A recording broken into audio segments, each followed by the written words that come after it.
Ahmedabad riverfront પર યોજાઈ રહેલા પતંગોત્સવનો મુખ્યમંત્રી ભૂપેન્દ્ર પટેલના હસ્તે ખુલ્લો મૂકવામાં આવ્યો। મુખ્યમંત્રીએ પણ પતંગ પર હાથ અજમાવ્યો હતો। અમદાવાદના આંગણે શરૂ થયેલા આંતરરાષ્ટ્રીય પતંગોત્સવમાં ભાગ લેવા માટે દેશના 11 રાજ્યમાંથી 52 અને 47 દેશમાંથી 143 પતંગબાજો આવી પહોંચ્યા હતા।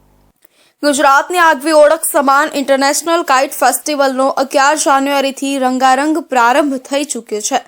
અમદાવાદ રિવરફ્રન્ટ પર યોજાઈ રહેલા પતંગોત્સવનો મુખ્યમંત્રી ભૂપેન્દ્ર પટેલના હસ્તે કાર્યક્રમ ખુલ્લો મૂકવામાં આવ્યો હતો। મુખ્યમંત્રીએ પણ પતંગ પર હાથ અજમાવ્યો હતો।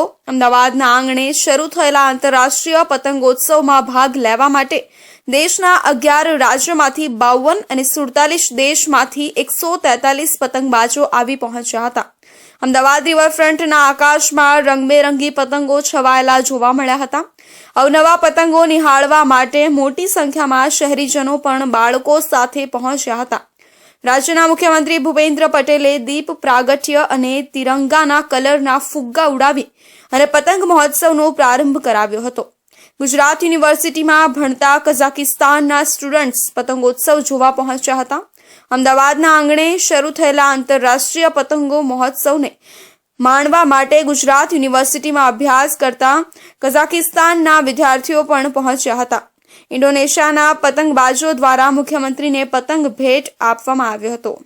ઇન્ડોનેશિયાના પતંગબાજો દ્વારા સેંકડો વર્ષ જૂનો પતંગ રાજ્યના મુખ્યમંત્રી ભૂપેન્દ્ર પટેલને આપ્યો હતો।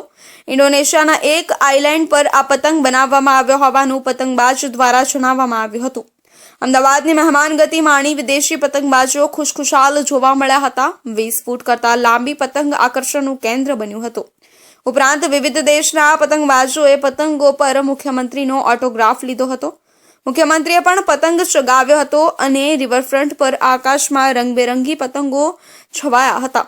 આમ પતંગબાજોની પરેડ યોજાઈ હતી। દેશ વિદેશના પતંગબાજો વિશાળ અલગ અલગ પ્રકારના અવનવા પતંગોને આકાશમાં ઉડાવીને પતંગ મહોત્સવની મજા માણી હતી।